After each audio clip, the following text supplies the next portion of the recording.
Hello hi welcome नमस्ते, मेरा नाम ऋतिक और आज हम फिर से बात करने वाले हैं एक और इम्पोर्टेंट कंसेप्ट की। तो ये वीडियो उन बच्चों के लिए मोस्ट इंपॉर्टेंट होने वाली है जिनका बीए प्रोग्राम में सेकंड सेमेस्टर एग्जाम अब होने वाला है। मैंने एक सीरीज को शुरू किया था स्टैटिस्टिक्स फॉर इकोनॉमिक्स को लेके, ठीक है, और उसके ऊपर बहुत सारी वीडियोस जा चुकी हैं, ठीक है, बहुत सारे कंसेप्ट खत्म हो चुके हैं। आज हम फिर से बात करने वाले हैं चैप्टर 8 के एक और इम्पोर्टेंट कंसेप्ट की। चैप्टर 8 की शुरुआत पिछली वीडियो में ही हो गई थी, उसे कुछ कंसेप्ट वहाँ पे खत्म हो गए थे, कुछ कंसेप्ट बाकी रह गए हैं, वो हम इस वीडियो में डिस्कस करेंगे। तो करते हैं फिर शुरू। और भाई अगर वीडियो पसंद आए तो वीडियो को लाइक करना और चैनल को सब्सक्राइब करना बिल्कुल ना भूले। तो देखते हैं इसमें हमें क्या सीखना है। तो डिस्क्रीट डिस्ट्रीब्यूशन के हमने 3-4 टॉपिक्स को तो पिछली वीडियो में डिस्कस कर लिया था। अब इस वीडियो को मुझसे आगे बढ़ाते हैं जहाँ पे हम बात करेंगे एक और इम्पोर्टेंट टॉपिक की, जिसका नाम क्या है, पॉइजन डिस्ट्रीब्यूशन।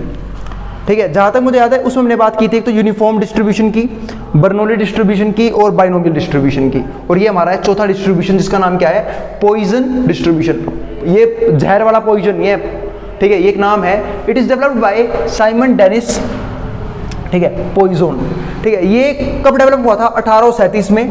ये होता क्या है इस डिस्ट्रीब्यूशन में, ये भी एक टाइप है डिस्क्रीट डिस्ट्रीब्यूशन का। इसमें होता ये है कि कोई भी इवेंट जो टाइम के हिसाब से हो रहा है, मतलब एक तरह से ये जो डिस्ट्रीब्यूशन है ये होता है सेट ऑफ इंडिपेंडेंट इवेंट, ठीक है, जो एक टाइम इंटरवल में होता है। जैसे मैं एग्जांपल दूं, ठीक है, कि भाई 1 घंटे में रोड के अंदर कितनी गाड़ियां गई, ठीक है, ये क्या इसका एग्जांपल है। ठीक है, एक हॉस्पिटल में एक दिन में कितने लोग की डेथ हो गई, ठीक है, वो भी क्या है, एक डाटा है इसका। या फिर मैं एग्जांपल दूं आपको, क्या नाम है, और भी बहुत सारे एग्जांपल ऐसे यहाँ पे देखो लिखा भी हुआ है, number of deaths per month, या फिर नंबर ऑफ कार्स अराइविंग, कितनी कार्स एक रोड पे जा रही हैं, वो भी इसका डाटा है। ठीक है, numbers of error made by typist पर पेज, एक पेज पे कितनी मिस्टेक की गई, ये भी क्या है, एक डाटा है। इसे हम इंडिपेंडेंट इवेंट इसलिए बोलते हैं, सेट ऑफ इंडिपेंडेंट इवेंट। सबको याद होगा इंडिपेंडेंट इवेंट का मतलब क्या होता है, एक ऐसा इवेंट जिस इवेंट पे किसी और इवेंट का कोई फर्क ना पड़े। ठीक है, तो भाई नंबर ऑफ डेथ का बाकी डेथ से कोई रिलेशन ही नहीं है, या फिर मैं नंबर ऑफ कार अराइविंग का बाकी कार आने से कोई रिलेशन नहीं है। आई बात समझ में? तो इसलिए हम इसे क्या बोलते हैं, सेट ऑफ इंडिपेंडेंट इवेंट्स। ठीक है, जो एक पॉइंट ऑफ टाइम पे, एक पॉइंट ऑफ टाइम इंटरवल पे हुआ है। अब देखते हैं यहाँ पे क्या लिखा हुआ है, it is developed by Simon Denis Poisson in 1837। Here the random variable x represent successes in a specific interval, मतलब कितने सक्सेस हुए हैं, मतलब कितनी इवेंट्स हुए हैं एक स्पेसिफिक इंटरवल में ऑफ स्पेस एंड टाइम। अब देखते हैं इसका फॉर्मूला क्या होता है, वो मोस्ट इंपोर्टेंट है। देखो हर केस का अपना एक फॉर्मूला होता है, इसका भी फॉर्मूला है। फॉर्मूला क्या है, x बराबर x के लिए e माइनस लैम्डा, ठीक है, e की पावर में क्या है, माइनस लैम्डा। e के बारे में बता देता हूँ, e हमारा क्या है, मैथमेटिकल कांस्टेंट, जिसकी अप्रोक्सीमेट वैल्यू होती है 2.718। इसे हम बोलते हैं एक्सपोनेंशियल फंक्शन, ध्यान रखना। ठीक है, इसके ये एक इरेशनल नंबर होता है, उम्मीद है इरेशनल नंबर आप सब जानते हो, इसकी पाई भी होता है एक इरेशनल नंबर। ठीक है, ऐसे ही e भी क्या है, एक इरेशनल नंबर है। ठीक है, अब लैम्डा हमारा कोई भी कांस्टेंट है, कांस्टेंट की पावर में x, जिसकी प्रोबेबिलिटी निकालनी है, और यहाँ पे क्या आएगा, x फैक्टोरियल। अगर x की वैल्यू 0 से लेके कहीं तक भी हो सकती है n तक, और ध्यान रखना जहाँ पे लैम्डा हमेशा 0 से बड़ा रहेगा, लैम्डा हमेशा क्या होगा, 0 से बड़ा, और 0 होगा अदरवाइज। अगर इसके अलावा कोई और पॉइंट होता है तो ये क्या हो जाएगा, हमारा 0 हो जाएगा। ठीक है, एग्जाम्पल आप हमने पढ़ी रही है कि क्या होता है हमारा पॉइजन डिस्ट्रीब्यूशन। अब देखते हैं क्वेश्चन लिखा हुआ है। अब क्वेश्चन में क्या है, the number of customers at shop, एक शॉप पे कुछ कस्टमर्स है, इज 4 इन एन आवर, 1 घंटे में 4 थे, तो हमारा लैम्डा हो जाएगा। ध्यान रखना इस बात का, क्या हो जाएगा, लैम्डा हो जाएगा। फाइंड द प्रोबेबिलिटी निकालनी है दैट ड्यूरिंग एन और 1 घंटे में नो कस्टमर इज अराइव्ड, मतलब कोई भी कस्टमर नहीं आया, इस बात की प्रोबेबिलिटी हमें निकालनी है। ठीक है, तो ये हमारा क्या हो जाएगा, x एक तरह से। ठीक है, और 2 और मोर customer arrived at the shop, या तो कोई भी कस्टमर नहीं आया, इस बात की हमें प्रोबेबिलिटी निकालनी है, या फिर 2 या 2 से ज़्यादा आए हैं, इस बात की हमें प्रोबेबिलिटी निकालनी है। ठीक है, अब देखते हैं इस क्वेश्चन में करना क्या है। x भी हमने x मान लिया, भाई देखो जिस चीज़ की हमें प्रोबेबिलिटी निकालनी है उसे x मान लेंगे। x किसको माना, कि कस्टमर आए 1 घंटे में कितने आए। ठीक है, तो let x be the number of customers at shop is an R. फिर so x follows Poisson distribution with x बराबर 4 के।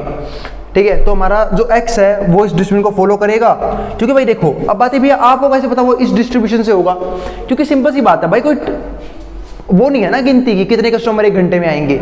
आने को 2 भी आ सकते हैं, 4 भी आ सकते हैं, 10 भी आ सकते हैं, 1000 भी आ सकते हैं, 5000 भी आ सकते हैं, कितने भी आ सकते हैं, कोई लिमिट नहीं है। एक पॉइंट ऑफ टाइम पे कितनी इवेंट परफॉर्म हो सकती है, कोई भी लिमिट नहीं है इसकी। इसलिए हमारा इसमें चला गया पॉइजन डिस्ट्रीब्यूशन में, ठीक है, जहाँ पे हमारा x विद x बराबर 4 के, क्योंकि स्टार्टिंग में कितने थे, 4 बंदे थे, ठीक है। Lambda represent average number of successes, कि एवरेज नंबर ऑफ सक्सेस कितने होंगे, ठीक है। अब देखते हैं यहाँ पे रहा फर्स्ट पार्ट, देखो अब इसका सीधा f(x = 0)।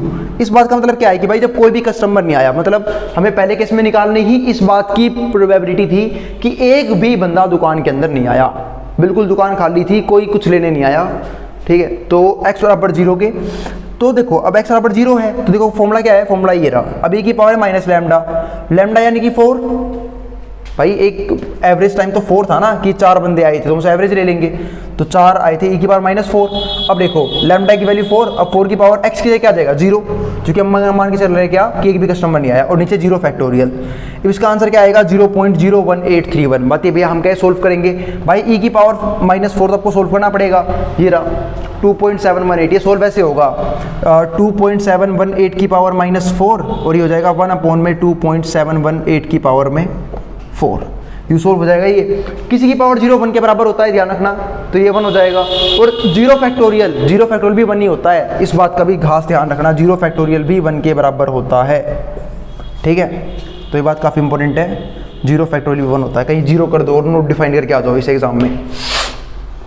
अब उसने आगे क्या बोला, उसने बोला सेकंड पार्ट में कि जो कस्टमर है, कितने थे कस्टमर सेकंड पार्ट में, 2 और मोर कस्टमर अराइव्ड एट शॉप, कि 2 या 2 से फालतू आए। अब 2 से फालतू कितने भी आ सकते हैं, अब मैं सबको निकाल थोड़ा ना घूमूंगा, 2 से फालतू 3 भी हो सकते हैं, 4 भी हो सकते हैं, 5 भी, 5000 भी, 5 लाख भी, 5 करोड़ भी, कोई लिमिट नहीं है। तो एक काम कर लेते हैं, हम 2 से कम वाई निकाल लेते हैं। अब 2 से कम कस्टमर तो भाई या तो 1 आया होगा या फिर 0 या फिर कोई नहीं आया होगा।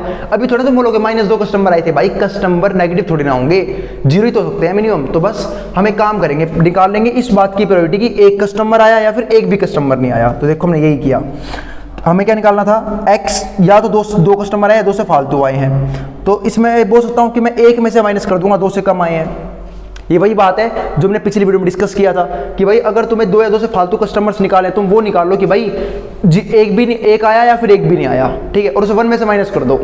आई बात समझ में? तो हमने क्या निकाल लिया, इससे मैं बोल सकता हूँ 1 में से माइनस कर दूंगा कि 2 से कम आए हैं। अब देखो 2 से कम में तो 0 आया होगा, एक भी कस्टमर नहीं आया होगा, या फिर एक कस्टमर आया होगा, तो एक कस्टमर आ गया। अब एक भी कस्टमर नहीं आया, इस बात की प्रोबेबिलिटी क्या हो जाएगी, देखो यहाँ से एक भी कस्टमर नहीं आया, तो आप कहाँ पुट कर दोगे, देखो ये रहा, ये निकाल रखा है, एक भी कस्टमर नहीं आया, तो इसकी प्रोबेबिलिटी ये हो गई। और एक कस्टमर आया तो फॉर्मूला यूज करो, ये रहा, अब e की पावर माइनस लैम्डा, लैम्डा की वैल्यू 4 है तो e की -4, लैम्डा की वैल्यू 4 और x 1 है तो 4 की पावर में 1 और नीचे 1 फैक्टोरियल। सोल्व कर दिया, ये आंसर आ गया, दोनों को जोड़ दिया, ठीक है, और 1 में से माइनस कर दिया, आपका ये आ गया। और ये आ गई इस बात की प्रोबेबिलिटी कि 2 या 2 से फालतू कस्टमर आए हैं, क्योंकि भाई तुम 2 या 2 से फालतू कस्टमर निकाल ही नहीं पाओगे, तो उसको उल्टा कर दिया करो, इजी पड़ता है, ठीक है। इसी बात से मैं ना यहाँ से एक क्वेश्चन में पिछली वीडियो में डिस्कस करने वाला था, जिसे मैं इस वीडियो में डिस्कस करने की कोशिश करूंगा, ठीक है। मान लो 2 बंदे हैं ए और बी, मैंने ए और बी दोनों को एक एक प्रॉब्लम दी, ए उसे सोल्व कर देगा, इस बात की प्रोबेबिलिटी है 1/3, ठीक है। तो ए सोल्व नहीं करवाएगा, इस बात की प्रोबेबिलिटी तुरंत निकाल लोगे, इस बात की प्रोबेबिलिटी क्या कर दोगे, तुरंत निकाल दोगे। ए सोल्व नहीं कर पाएगा, इस बात की प्रोबेबिलिटी क्या होगी 2/3। बी उसे सोल्व कर देगा, इस बात की प्रोबेबिलिटी क्या है 1/2, या फिर बी के बस की भी नहीं होगी, मतलब यहाँ पे सीधा बी ले लेते हैं, बी सोल्व कर देगा, या फिर बी से भी सोल्व नहीं होगा वो प्रॉब्लम, इस बात की प्रोबेबिलिटी क्या हो जाएगी, वो भी 1/2। जब भाई बी सोल्व करेगा, इस बात की प्रोबेबिलिटी 1/2 है, यानी कि आधा चांस है कि वो सोल्व कर देगा, तो फिर हाफ प्रोबेबिलिटी क्या हो जाएगी, वो सोल्व नहीं कर पाएगा, 1 में से माइनस कर लो, सिंपल सी बात है।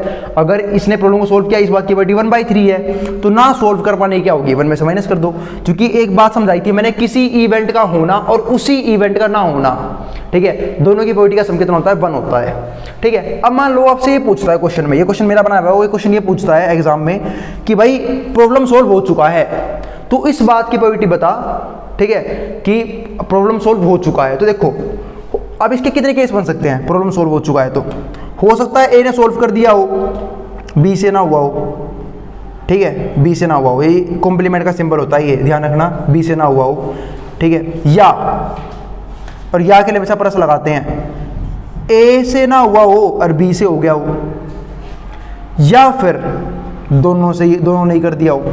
हमें तो प्रॉब्लम सॉल्व होने से मतलब है, आई बात समझ में, हमें मतलब है प्रॉब्लम सॉल्व होने से मतलब है, ठीक है। तो देखो यहाँ पे 3 केस बन गए, और एक केस जब है जब से 2 जने हैं, अगर 3 जने तो फिर तो ये बहुत सारे केस बन जाएंगे। तो एक बार पहले यहाँ भी सॉल्व कर देखते हैं। अब देखो ए से हो गया हो, इस बात की प्रोबेबिलिटी क्या है 1/3, और बी से ना हुआ हो, इस बात की प्रोबेबिलिटी कितनी है 1/2, बहुत बढ़िया। प्लस ए से ना हुआ हो, इसकी प्रोबेबिलिटी 1/3 और 2/3, 1 - 1/3 2/3, और बी से हो गया हो, इस बात की प्रोबेबिलिटी कितनी है 1/2। और ए और बी दोनों ही बिल्कुल बढ़िया है, दोनों नहीं कर दिए। तो ए से हो गया हो, इसकी प्रोबेबिलिटी 1/3 और बी से हो गया हो, इस बात की प्रोबेबिलिटी 1/2। जब देखा तो यहाँ पे आ गया 1/6 प्लस में 2/6 और प्लस में ये 1/6, तो 2 और 1 3 और 1 4, 4/6 2/3 हमारा आंसर आ गया। ये आ गया इस बात की बेटी की प्रॉब्लम सॉल्व हो चुका है। अब मैं एक बात और बोलता हूँ, ठीक है, तुम्हें ये केस करना था ना, इतना मुश्किल ना करने से एक इजी तरीका भी है। तो मान लो प्रॉब्लम सॉल्व हुआ ही नहीं, दोनों ही निकम्मे हैं, दोनों ही क्या है निकम्मे हैं, प्रॉब्लम सॉल्व हुआ ही नहीं। प्रॉब्लम सॉल्व नहीं, इसका मतलब ए भी नहीं कर पाया और बी भी नहीं कर पाया। ए भी ना कर पाया हो, इसकी प्रोबेबिलिटी कितनी है 2/3, और बी भी ना कर पाया हो, इसकी प्रोबेबिलिटी कितनी है 1/2। तो कितना आंसर आ गया 2/6, ये आंसर आ गया। इसे 1 में से माइनस कर दो। ये इस बात की प्रोबेबिलिटी आ गई कि प्रॉब्लम सॉल्व हुआ ही नहीं है, दोनों ही निकम्मे, दोनों से ही नहीं हुआ।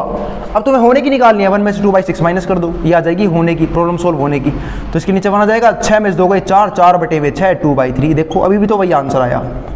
एक तरीका था ये इजी वाला, और एक था ये इतना मुश्किल। शुक्र था यहाँ पे 2 ही जने थे, अगर 3 जने होते फिर तो तुम्हारे और केस बन जाते कि ए से हुआ हो, बी और सी से ना हुआ हो, बी से हुआ हो, ए और सी से ना हुआ हो, बहुत सारे केस बन सकते हैं। आई बात समझ में? तो ये केस हमारा क्या था, इजी तरीका था इसी क्वेश्चन को सोल्व करने का, ठीक है। तो भाई ये हो गया हमारा ये वाला क्वेश्चन सोल्व, ठीक है। तो इसलिए ना कभी भी क्वेश्चन करने 2 पहलू होते हैं। अब जैसे यही क्वेश्चन था, अब तुम बोलोगे हम तो वो निकालेंगे, दुकान में 2 भी बंदे, 2 या 2 से फालतू बंदे आए हैं। भाई तो 2 से फालतू बंदे कहाँ तक निकालेगा, कोई लिमिट ही नहीं है। और क्वेश्चन किसका है, पॉइजन डिस्ट्रीब्यूशन, कोई लिमिट ही नहीं है। हो सकता है 1 घंटे 5000 बंदे आ गए हो, 10,000 बंदे आ गए हो, कोई लिमिट ही नहीं, कहाँ तक निकालेगा तू। इससे बढ़िया ये निकाल कि एक बंदा आया है या फिर एक ही बंदा नहीं आया है, और उसे 1 में से माइनस कर दे, आगे प्रोबेबिलिटी, बस हो गया क्वेश्चन खत्म। आई बात समझ में? तो ये एक और तरीका था। अभी हम और भी डिस्ट्रीब्यूशन की बात करेंगे इसी वीडियो में, पर जिसको जो उतारना है स्क्रीनशॉट लेना है वो ले सकता है, मैं हट रहा हूं बोर्ड के सामने से। फिर हम बात करेंगे अगले कुछ और डिस्ट्रीब्यूशन की। और भाई अगर वीडियो पसंद आए तो वीडियो को लाइक करना और चैनल को सब्सक्राइब करना बिल्कुल ना भूलें, और उस ग्रुप में शेयर भी कर दे जिनका क्या हो एग्जाम हो। अब इसको जो उतारना है वो उतार सकता है। चलो फिर हम शुरू करते हैं इस वीडियो का बिल्कुल आखिरी पार्ट, और साथ साथ इस चैप्टर का भी आखिरी पार्ट। इसमें क्या लिखा हुआ है, limiting case of binomial distribution. अब होगा क्या, आप सबको पता है कि जैसे जैसे हमारा जो डाटा है वो ज़्यादा लोगों में बढ़ता है, वैसे वैसे प्रोबेबिलिटी कम होती चली जाती है। इसका मतलब ये है कि जब हम जितने बड़े सैंपल में डाटा कलेक्ट करने की कोशिश करते हैं, प्रोबेबिलिटी उतनी क्या हो जाती है, कम हो जाती है किसी भी नंबर के आने की। जैसे मान लो मुझे 1000 में से एक नंबर निकालना है, तो एक नंबर आने की प्रोबेबिलिटी क्या होगी 1/1000। आई बात समझ में? तो इसी को हम क्या बोलते हैं, limiting case of binomial distribution, जहां पे हमारा जो लैम्डा है, ये लैम्डा का सिंबल होता है, लैम्डा है, lambda equals to NP, n यानी कि जितने number of n tends to infinity. इसका मतलब क्या है कि जितने ज़्यादा पॉपुलेशन, जितना ज़्यादा ग्रुप बढ़ेगा, प्रोबेबिलिटी क्या हो जाएगी, 0 को अचीव करने की कोशिश कर जाएगी, यानी कि p tends to 0।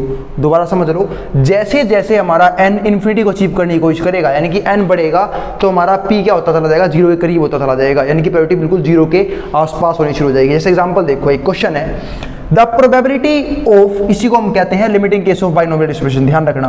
The probability of ineffective Covid vaccine, मतलब एक इनइफेक्टिव कोविड वैक्सीन, उसकी प्रोबेबिलिटी है कि 0.002 determine that out of 1000 individuals. इसका मतलब इतने ये जो है ना, ये है इनइफेक्टिव केस, ठीक है, किसका, कोविड की वैक्सीन का। इसका अगर मैं सोल्व करूँ तो क्या बनेगा, ये बनेगा 2/1000, क्योंकि पॉइंट के बाद जितनी जीरो हो ना, पॉइंट के बाद जितनी डिजिट हो, एक के बाद हम उतनी जीरो लगा देते हैं। इसका मतलब हर 1000 में से 2 बंदा अभी भी बीमार है जो कोविड की वैक्सीन लगवा चुका है, कोविड से ही। देखो अब ये रहा।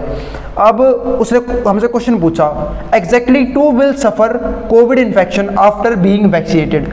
इस बात की प्रोबेबिलिटी बता दे कि 2 बंदा अभी भी सफर कर रहा है कोविड से ही, जो कि वो वैक्सीनेटेड है फिर भी। तो देखते हैं। तो लैम्डा का फॉर्मूला क्या होगा, n इंटू पी, ये रहा formula n into P, n यानी कि वही नंबर, तो 2/1000 पॉइंट आया 1000 आ गया, और मल्टीप्लाई में p कितना हमारे पास 1000 पीपल्स, ठीक है, तो 1000 कट जाएगा, कितना आ गया हमारे पास 2 आ गया, हमारे पास आंसर कितना आ गया 2 आ गया। देखो 1000 लिखा भी हुआ था, 1000 हमारा p था, 1000 इंडिविजुअल्स, ठीक है, तो 2 हमारा आंसर आ गया, लैम्डा के लिए 2 आ गई। अब हम इसमें फिर से यूज़ करेंगे कौन सा फॉर्मूला, पॉइजन, ठीक है, पॉइजन डिस्ट्रीब्यूशन का फॉर्मूला। अब हमें क्या निकालना है प्रोबेबिलिटी में कि एग्जैक्टली 2 बंदे ही क्या है सफ़र कर रहे हैं कोविड से वैक्सीनेशन के बाद भी, तो इस बात की प्रोबेबिलिटी क्या होगी, देखो e की पावर क्या होती थी लैम्डा, लैम्डा यानी कि 2 माइनस लैम्डा, तो -2 आ गई, ठीक है, और लैम्डा की पावर और इसकी पावर में क्या आ जाएगा, लैम्डा की पावर में, ठीक है, जितने बंदे में निकालने हैं, लैम्डा की पावर में x, तो लैम्डा की पावर में x कितना है 2, क्योंकि हमें 2 पर ही चेक करना है, 2 ही बंदे क्या हैं सफ़र कर रहे हैं, तो 2 की पावर 2, और अपॉन में क्या आता था x फैक्टोरियल। देखो भाई फॉर्मूला ये था ना, e की पावर माइनस लैम्डा मल्टीप्लाई में लैम्डा की पावर x और अपॉन में x फैक्टोरियल, बन गया आंसर। देखो 2 फैक्टोरियल सोल्व करूंगा, ये आंसर आ गया 0.2706। अब क्या बोला उसने, more than 2 will suffer from infection. अब तुम ये निकाल नहीं पाओगे, निकलेगा तो फिर भी देखो, अगर तुम ये बोलोगे 2 से फालतू निकालें, 2 से फालतू 3 भी हो सकते हैं तो इन्फेक्टेड हो, 4 भी, 5 भी, 500 भी, 700 भी, 1000 से कम आएंगे, लेकिन ध्यान रखना क्योंकि यहाँ पे 1000 ही लोग हैं, आई बस लिमिटेड लोग हैं, तो इतने थोड़ा निकालोगे आप, 2 से फालतू 3 भी निकालोगे, 4 भी, 5 भी, 6 भी, 7 भी, 8 भी, 9 भी, 10 भी, सबको जोड़ कर निकालोगे, नहीं, हम 2 से कम निकाल लेंगे, 2 या 2 से कम।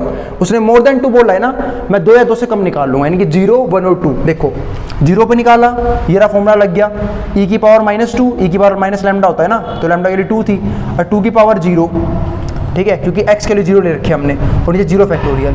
ऐसे ही एक पे भी निकाल लूंगा, e की पावर -2, 2 की पावर 1, x की जगह बना जाएगा बस, और 1 फैक्टोरियल, e की पावर -2, 2 की पावर 2, नीचे 2 फैक्टोरियल। सोल्व कर दिया, ये आंसर आ गया। जब मैं निकाल लूंगा 2 या 2 से कम, यानी कि 0 पे भी निकाल लिया, 1 पे भी निकाल लिया, 2 पे भी निकाल लिया, अब उसे मैं क्या कर दूंगा, उन सबके सम को 1 में से माइनस कर दूंगा, आ गया आंसर। हर बार हम यही करते हैं, 0.3235 आंसर आ गया, क्वेश्चन खत्म। तो ये हमारे पास था limiting case of binomial distribution, ये भी एक तरह का वही है, पॉइजन डिस्ट्रीब्यूशन का पार्ट है, आई बात समझ में। चलो फिर अगले पे चलते हैं, लास्ट है हमारा ये, और काफी इजी है, हाइपर ज्योमेट्रिक डिस्ट्रीब्यूशन। अब इसमें क्या होता है समझते हैं, ये जब अप्लाई करते हैं जब हमारे पास फाइनाइट पीपल्स का ग्रुप हो और हमें उसमें से कुछ रैंडम पीपल चूज करने हो, जैसे दिखाता हूं। It is obtained if the population is finite and sampling is done without replacement, और सैम्पलिंग डन करनी हो विदाउट रिप्लेसमेंट, यानी कि एक जने को निकाल लिया, उसको वापस नहीं रखना, उसको अपने पास रखना है, फिर दूसरा जना चूज करना है, ठीक है। और एक बात बता रहा हूं, पहले बताया था, जब भी सवाल विदाउट रिप्लेसमेंट का हो तो हम ज्यादातर केस में कॉम्बिनेशन यूज करते हैं, ठीक है। अब देखो एक क्वेश्चन लिया हुआ है उसने, let there by 5 economics and 10 commerce graduate, मतलब 5 बच्चे जो इकोनॉमिक्स के स्टूडेंट थे और 10 जो कॉमर्स के ग्रेजुएट्स हैं, ये बच्चे हैं। द ऑर्गेनाइजेशन रिक्वायर्स, ऑर्गेनाइजेशन को जरूरत है 5 एनालिस्ट की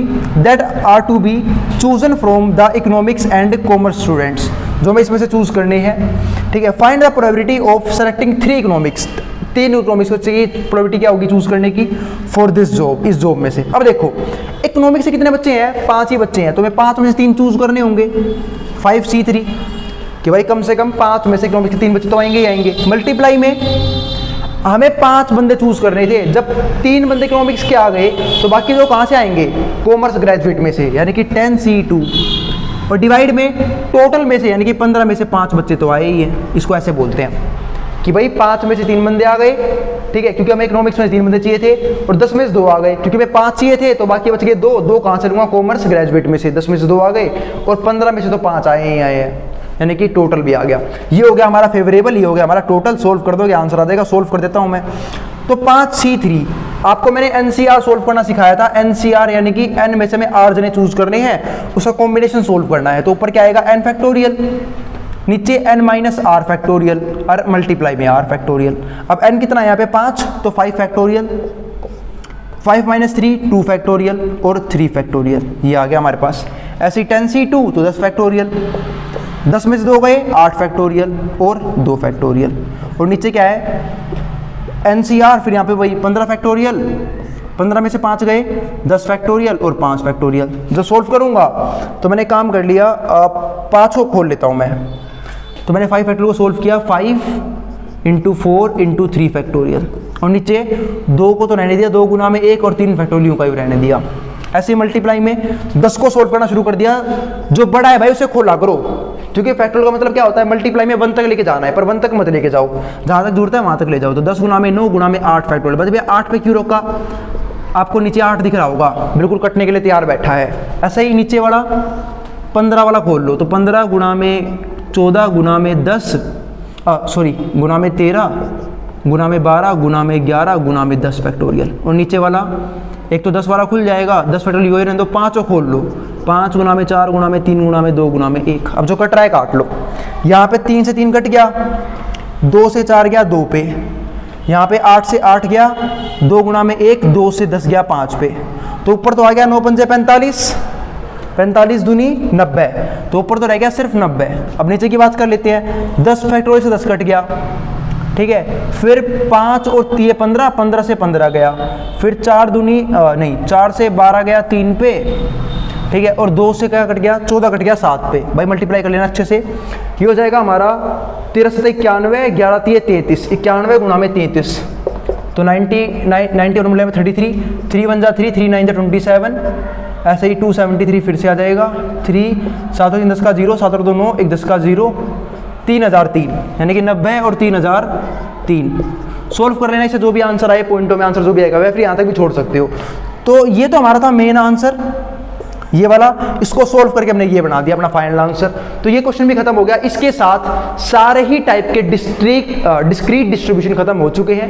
मिलेंगे फिर अगली वीडियो में कुछ और इंपॉर्टेंट कंसेप्ट के साथ, जहां पे हम बात करेंगे लेसन नंबर 9 की। लेसन नंबर 8 खत्म हो चुका है, ठीक है। तो अगर वीडियो पसंद आई हो तो वीडियो को लाइक करना और चैनल को सब्सक्राइब करना बिल्कुल मत भूलना। मिलते हैं फिर अगली वीडियो में।